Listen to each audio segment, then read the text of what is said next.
Hello guys, आज की जो भी हमारे हरियाणा स्टेट की क्लास होती है, आज उसमें हम एक प्रीवियस ईयर लेके आए हैं। ये हमारा हरियाणा पुलिस कांस्टेबल का एग्जाम है जो हमारा 25 अगस्त 2024 को हुआ था। ठीक है, तो यहाँ पे जो भी हमारा फर्स्ट क्वेश्चन दे रखे है वो कह रखा है सर्वथा भिन्न चुनी, यानी जो इसमें से ओड है वो ओड चुनना, जो अलग है वो चुनना है। सांप है, लिजर्ड है, मगरमच्छ है या फिर व्हेल है। तो यहाँ पे जो भी हमारा आंसर हो जाएगा वो क्या हो जाएगा, व्हेल हो जाएगा। जो भी सांप है, लिजर्ड माने क्या होता है, छिपकली होती है, और मगरमच्छ होता है। ये हमारे तीनों के तीनों रेप्टाइल के अंदर आते हैं, सरीसृप के अंदर आते हैं। ठीक है, ये व्हेल नहीं आती हमारी। उसके बाद नेक्स्ट क्वेश्चन है, क्वेश्चन नंबर 2 है हरियाणा में 26वीं अखिल भारतीय वन खेल प्रतियोगिता कहाँ आयोजित की गई थी? रेवाड़ी में, सिरसा में, पंचकुला में या फिर पलवल में? तो कहाँ पे की गई थी? पलवल के अंदर आयोजित की गई थी। नेक्स्ट है क्वेश्चन नंबर 3 है नौसेना स्टाफ का जो प्रमुख का जो रैंक होता है वो पूछ रखा है, वो क्या होता है? वाइस एडमिरल होता है या फिर जस्ट एडमिरल होता है, जनरल होता है, उपरोक्त में से कोई नहीं। तो कौन सा होता है? एडमिरल होता है। उसके बाद नेक्स्ट है 4th क्वेश्चन है मैरिनो बेड की उत्पत्ति है वो कहाँ से हुई थी? तो कहाँ से हुई थी? स्पेन से हुई थी। उसके बाद ये कुछ क्वेश्चन और से, जैसे भी ये होता है भी हरियाणा के अंदर है, हरियाणा के अंदर जो बेड है वो सबसे ज़्यादा कहाँ पे पाई जाती है? तो भिवानी के अंदर पाई जाती है। और एक यो नेक्स्ट एक क्वेश्चन ये है सबसे लंबी ऊन देने वाली जो भी बेड है वो कौन सी है? तो वो हमारी नेलोर बेड है, जो सबसे जिसकी ऊन सबसे लंबी होती है। उसके बाद नेक्स्ट क्वेश्चन 5th क्वेश्चन दे रखा है, ये मैथ का दे रखा है। तो यहाँ पे ये कैसे सोल्व होगा? ये दे रखे 9 की पावर 0 प्लस में 9 इंटू उसकी पावर दे रखे, यानी 9 की पावर 9 इंटू में 0 दे रखा है। ठीक है, यानी 9 की पावर 9 है और उस 9 की पावर कितनी है? 0 है। तो यहाँ पे जैसे अब मैंने आपको एक बार बताया था कि यानी किसी की भी पावर 0 हो तो वो हमारा क्या होता है? 1 होता है। ठीक है, तो यहाँ पे अगर 9 की पावर 0 करोगे तो क्या आ जाएगा? यहाँ पे हमारा 1 आ जाएगा। यानी आपकी किसी की भी पावर 0, 1 की, 2 की, 3 की, किसी की भी 0 तो वो क्या होती है? 1 होती है। प्लस में जो सेकंड है, सेकंड क्या है? 9 है, और उसकी पावर में क्या दे रखा है? 9 की पावर 0। तो 9 की पावर 0 यहाँ पे क्या हो जाएगा? 1 हो जाएगा। ये भी हमारा, तो ये हमारा कितना बन गया? 1 प्लस में 9, यानी 9 की पावर 1 क्या होता है? 9 ही होता है। तो 1 प्लस में 9 कितना हो जाएगा? हमारा 10 हो जाएगा। तो यहाँ पे हमारा आंसर कौन सा हो जाएगा? ऑप्शन नंबर डी हो जाएगा, 10 हो जाएगा। उसके बाद नेक्स्ट क्वेश्चन है, क्वेश्चन नंबर 6 है हरियाणा में उत्तर भारत का पहला परमाणु ऊर्जा संयंत्र है वो कहाँ पर स्थित है? पलवल के अंदर है, कैथल में है, गोरखपुर में है या फिर पिंजौर में है? तो वो कहाँ पे है? गोरखपुर में है। ये क्वेश्चन जो मैंने पहले प्रीवियस ईयर करवाए थे उसमें भी आया था। जो भी इसकी जो स्थापना है वो किसने की थी? वो मनमोहन सिंह ने की थी 2014 में। और जो इसकी पावर है वो कितनी, जिसकी क्षमता है वो 2800 मेगावाट है।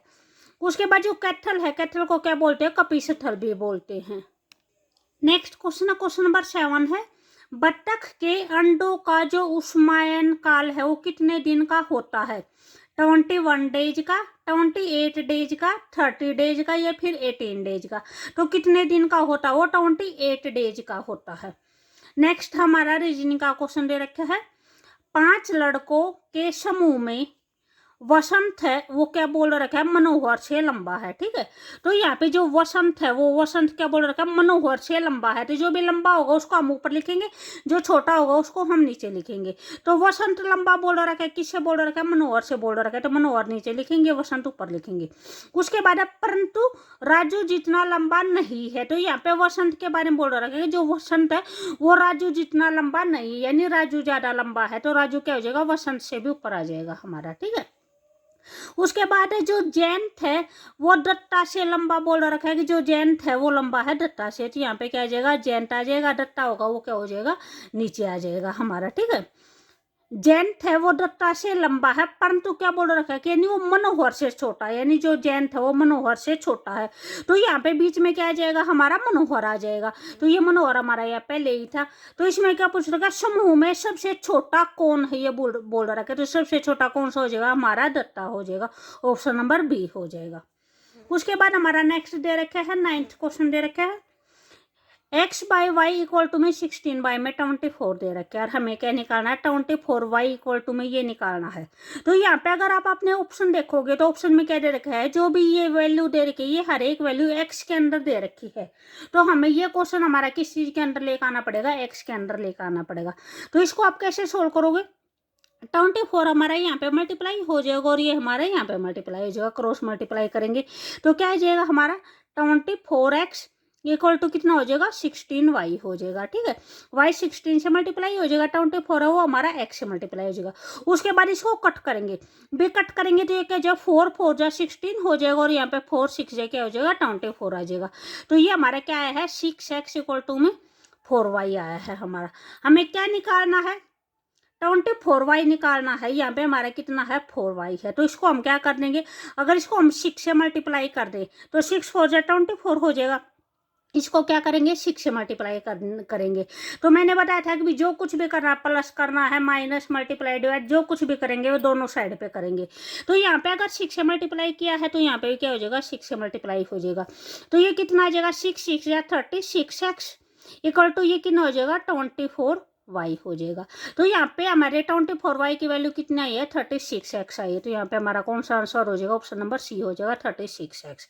भी जैसे आप देख रहे हैं जो मैथ के हैं, मैथ के ज़्यादा हार्ड क्वेश्चन नहीं है, भी जस्ट नॉर्मल क्वेश्चन है। ठीक है, उसके बाद नेक्स्ट है 10th है, प्रोग्रामिंग में फंक्शन का उपयोग करने का मुख्य जो लाभ है वो क्या होता है, पठनीयता कम कर देना, कोड की लंबाई बढ़ाना, कोड की पुनः प्रयोज्यता बढ़ाना, या फिर डबिंग की आवश्यकता कम कर देता है। तो यहाँ पे हमारा आंसर क्या हो जाएगा, ऑप्शन नंबर सी हो जाएगा।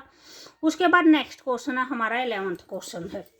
यहाँ पे दे रखा है एक परियोजना को 15 महिलाएं या 10 पुरुष 55 दिनों में पूरा करते हैं। उसी परियोजना को पूरा करने के लिए 5 महिलाएं और 4 पुरुषों को कितने दिन लगेंगे। ये क्वेश्चन जिस टाइम पे मैंने प्रैक्टिस सेट करवाया था उस टाइम पे भी ये क्वेश्चन जैसे मैंने करवाया था तो वहाँ पे बताया था अगर या हो तो ये दोनों क्या होते हैं इक्वल होते हैं। अगर यानी कोई काम को अगर 15 महिला लगाएं तो वे भी 55 दिनों में करेंगी और अगर अकेले 10 पुरुष लगाए जाए तो वे भी 55 दिनों में करेंगे। ठीक है, यानी 15 महिलाएं जो काम करती हैं उतना ही काम 10 पुरुष करते हैं। तो यहाँ पे जो भी हमारे 15 महिलाएं हैं, महिलाओं को हम वोमेन लिखेंगे और जो पुरुष को है उसको हम क्या लिख देंगे मैन लिख देंगे। तो यहाँ पे 15 वोमेन किसके इक्वल हैं 10 मैन के इक्वल हैं। इसको अगर कट करेंगे तो यहाँ पे 5 3 जा हो जाएगा और यहाँ पे 2 हो जाएगा। ठीक है, 5 2 जा, तो यहाँ से जो निकल के आया वो क्या है 3 वोमेन इक्वल टू में 2 मैन निकल के आया, यानी 3 वोमेन है वो 2 मैन के इक्वल हो जाएंगे। उसके बाद जो नेक्स्ट दे रखा है वो नेक्स्ट क्या दे रखा है हमारा, यहाँ पे दे रखा है 5 महिलाएं और 2 पुरुष। तो इसको हम अपने अकॉर्डिंग महिला में या पुरुष में किसी एक क्वांटिटी में चेंज कर सकते हैं। तो इसको क्या करेंगे, यहाँ पे क्या दे रखा है 5 वोमेन दे रखा है और 2 मैन दे रखा है, 4 मैन दे रखा है। यहाँ पे दे रखा है 2 मैन है किसके इक्वल है 3 वोमेन के इक्वल है। अगर भी हम 4 मैन निकाले यानी इसको 2 से मल्टीप्लाई करें तो ये क्या हो जाएगा हमारा 4 मैन हो जाएगा। यहाँ पे 2 से मल्टीप्लाई करेंगे तो यहाँ पे भी हमारा 2 से मल्टीप्लाई होगा तो ये कितना हो जाएगा 6 वोमेन हो जाएगा। तो जो हमारी 4 मैन है वो किसके इक्वल हो जाएंगी 6 वोमेन के इक्वल हो जाएंगी। तो यहाँ पे 5 वोमेन प्लस में कितना हो जाएगा 6 वोमेन हो जाएगा। 4 मैन की जगह पे हमने क्या वैल्यू पुट कर दी 6 वोमेन में वैल्यू पुट कर दी। तो ये हमारे कितने आ जाएंगी 11 वोमेन्स आ जाएंगी। ठीक है, तो ये उसके बाद आप MDH के फार्मूले से कर सकते हो या फिर डायरेक्ट भी कर सकते हो। यहाँ पे जैसे हमने ये वोमेन में निकाला है अपना क्वेश्चन तो यहाँ से भी स्टार्टिंग से हम क्या निकालेंगे, यहाँ से भी हम अपनी वोमेन उठाएंगे। ठीक है, तो यहाँ पे क्या क्या रखा है जो 15 महिलाएं हैं 15 वोमेन काम वो कितने दिन में करते हैं 55 डेज में करती हैं। जो 15 वोमेन है वो एक काम को कितने दिन में करती हैं 55 डेज में करती हैं। तो अगर एक अकेली महिला करे उस काम को तो क्या करेगी ज़्यादा दिन में करेगी। तो ज़्यादा दिन में करेंगे तो क्या हो जाएगी मल्टीप्लाई हो जाएगी 15 की और 55 ये दोनों क्या हो जाएंगे मल्टीप्लाई हो जाएंगे। और हमारा कितना आया था 11 वोमेन आया था।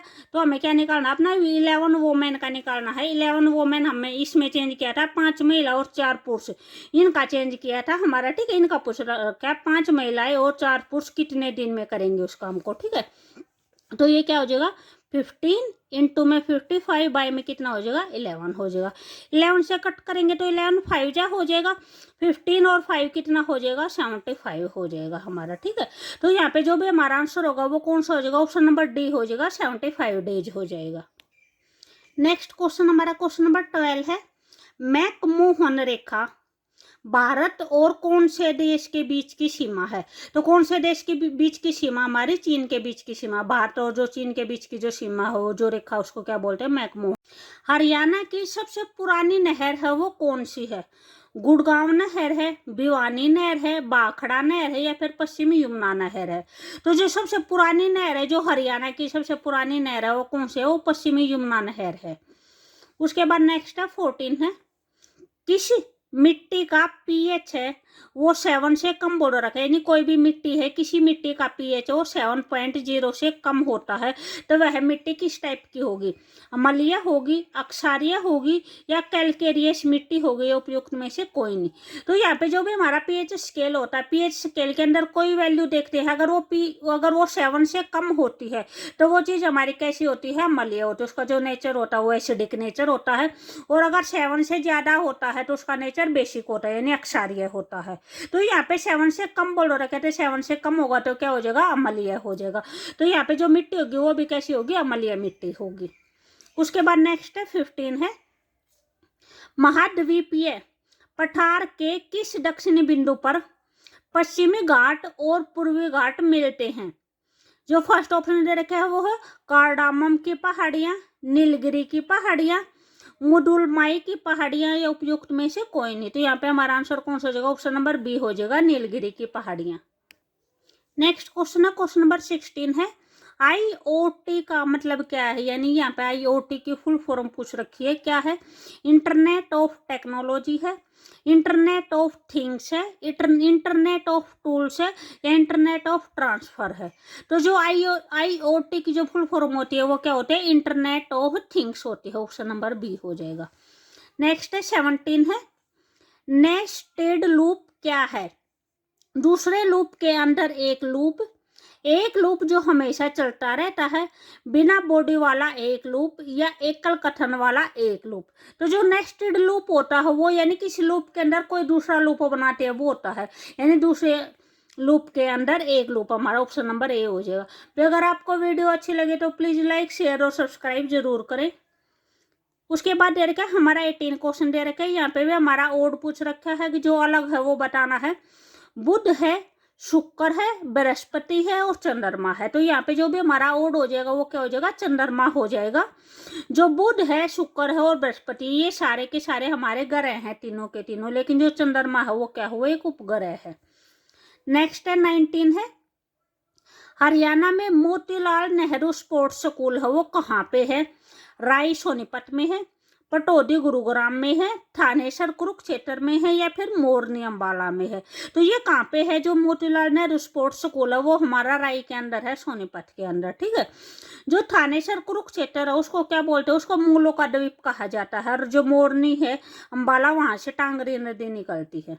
उसके बाद नेक्स्ट है 20 है, निम्नलिखित में से किस शहर ने कृत्रिम बुद्धिमत्ता पर वैश्विक साझेदारी शिखर सम्मेलन 2024 की जो मेजबानी की थी, तो वो किस शहर ने में की थी, नई दिल्ली ने, सूरत, हैदराबाद, या फिर उपयुक्त में से कोई नहीं। तो यहाँ पे जो भी हमारा आंसर होगा कौन सा हो जाएगा, ऑप्शन नंबर बी हो जाएगा, सूरत हो जाएगा।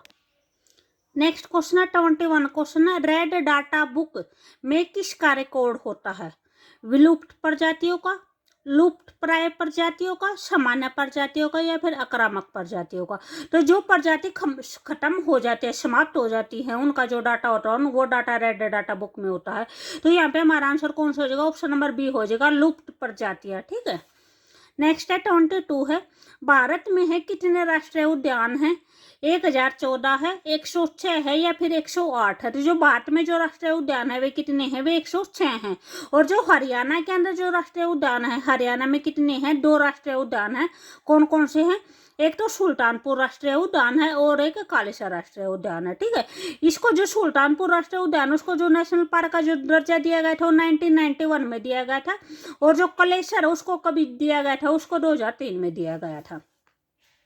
नेक्स्ट है 23 है, एक विद्युत बल्ब को एक 220 वाट के जनरेटर से जोड़ा गया है, विद्युत धारा 0.50 एम्पियर है। तो बल्ब की शक्ति निकालनी है, तो शक्ति का मतलब क्या होता है, पावर निकालनी है, हमें पावर फाइंड आउट करनी है। और ये यहाँ पे क्या दे रखा है, ये हमें V की वैल्यू दे रखी है, पोटेंशियल डिफरेंस की वैल्यू दे रखी है, विभवांतर की वैल्यू दे रखी है। जो विभवांतर है उसकी जो यूनिट होती है वो वोल्ट होती है, और जो करंट होता है जिसको I से लिखते हैं उसकी जो वैल्यू होती है वो एम्पियर में होती है, उसकी जो यूनिट होती है वो एम्पियर होती है। तो यहाँ पे हमारी ये V की वैल्यू दे रखी है और ये वैल्यू हमारी I की वैल्यू दे रखी है। हमें अपना क्या निकालना है, अपनी शक्ति निकालनी है, यानी पावर की वैल्यू निकालनी है। तो पावर जो होता है वो हमारा V इंटू में I होता है। ये हमारी V की वैल्यू हो जाएगी 220, इंटू में I की वैल्यू ये हो जाएगी 0.50 हो जाएगी, ये हो जाएगी, ठीक है। अगर हम अपना पॉइंट हटाएंगे तो बाय में 100 आ जाएगा, एक जीरो से ये जीरो कैंसिल हो जाएगी, इस जीरो से ये जीरो कैंसिल हो जाएगी। 22 को और 5 को मल्टीप्लाई करेंगे तो कितना हो जाएगा, 110 हो जाएगा। जो पावर्स की जो यूनिट होती है वो क्या होती है, वो वाट होती है, ठीक है। तो वाट को W से लिखते हैं। एम्पियर की जो करंट की यूनिट होती है, करंट यानी विद्युत धारा की यूनिट होती है वो एम्पियर होती है, उसको A से लिखते हैं। और पोटेंशियल डिफरेंस यानी जो विभवांतर होता है उसकी जो यूनिट होती है वो वोल्ट होती है। इनके यूनिट भी आती है एग्जाम में कई बार, ठीक है। उसके बाद नेक्स्ट दे रखा है 24 है, भारत के निम्नलिखित में से किस शहर को विश्व शिल्प परिषद द्वारा आधिकारिक रूप से विश्व शिल्प शहर के रूप में मान्यता दी गई है, जयपुर को, पुणे को, श्रीनगर को या फिर मुंबई को। तो यहाँ पे हमारा आंसर कौन सा होगा, ऑप्शन नंबर C हो जाएगा, श्रीनगर को हो जाएगा। भी अगर आपको वीडियो अच्छी लगे तो प्लीज लाइक शेयर और सब्सक्राइब जरूर करें, ठीक है। तो यहाँ पे हमारा क्या दे रखा है, यदि किसी निश्चित धनराशि पर 2 वर्षों का साधारण ब्याज उस धनराशि का 5वां भाग है, ठीक है। तो यहाँ पे जो भी ब्याज दे रखे है वो ब्याज क्या दे रखा है कि उस धनराशि का 5वां भाग है, ये ब्याज के बारे में बोल रखा है। तो साधारण ब्याज की वार्षिक दर बताने में दर की वैल्यू बतानी है। जो टाइम दे रखे है वो क्या दे रखा है, समय दे रखा है वो 2 वर्ष दे रखा है। तो यहाँ पे हम इस क्वेश्चन को कैसे करेंगे, जैसे जो पीप है हमारा, जो प्रिंसिपल है, जो मूलधन, उसको हम एक्स लेके चलेंगे। जो ब्याज है, ब्याज के बारे में क्या बोल रखा है कि वो उस धनराशि का 5वां भाग है। तो 5वां भाग का मतलब क्या होता है, 1/5, ठीक है। तो ये क्या हो जाएगा, x/5 हो जाएगा। जो समय है वो हमारा कितना दे रखा है, 2 वर्ष दे रखा है। तो हमें क्या निकालनी है, दर निकालनी है। तो यहाँ पे जैसे जो भी हमारा ब्याज का फार्मूला होता है वो हमारा क्या होता है, मूलधन गुना में दर गुना में समय और बाय में 100 होता है, ठीक है। तो यहाँ पे जैसे हमें दर निकालनी थे, दर यहाँ पे छोड़ देंगे और सभी चीज उस साइड से ले जाएंगे। तो 100 यहाँ पे नीचे है तो उस साइड जाएगा तो क्या हो जाएगा, ऊपर चला जाएगा। तो ये क्या हो जाएगा, जो भी हमारा दर का फार्मूला बना रहे हैं हम, यहाँ पे ब्याज इंटू में 100, ये 100 ऊपर चला गया। जो मूलधन है और जो समय है वो यहाँ पे इसके साथ दर के साथ क्या हम मल्टीप्लाई हैं, तो इस साइड आएगा तो डिवाइड में हो जाएंगे। तो ये क्या आ जाएगा, ये नीचे आ जाएंगे, मूलधन गुना में समय हो जाएगा। तो ये हमारा किस चीज़ की वैल्यू आ जाएगी, दर की वैल्यू आ जाएगी। तो यहाँ पे जो भी हमारा ब्याज आया है वो कितना है, x/5 है, इंटू में कितना है, 100 हो गया। जो मूलधन है वो हम अपना x लेके चले हैं और जो समय है वो कितना है, 2 वर्ष है। तो x से x कैंसिल आउट हो जाएगा। 5 से कट करेंगे तो यहाँ पे हमारा क्या आ जाएगा, 20 हो जाएगा। 2 से कट करेंगे तो कितना हो जाएगा, 10 हो जाएगा। तो ये हमारी क्या आई है, दर आई है, कितनी आई है, 10% आई है, ठीक है। तो यहाँ पे जो भी हमारा आंसर होगा वो कौन सा हो जाएगा, ऑप्शन नंबर ए हो जाएगा, 10% हो जाएगा। जो और क्वेश्चन होंगे वो हम अपने नेक्स्ट वाली वीडियो में करेंगे। अगर आपको वीडियो अच्छी लगे तो प्लीज़ लाइक शेयर और सब्सक्राइब जरूर करें। Okay bye.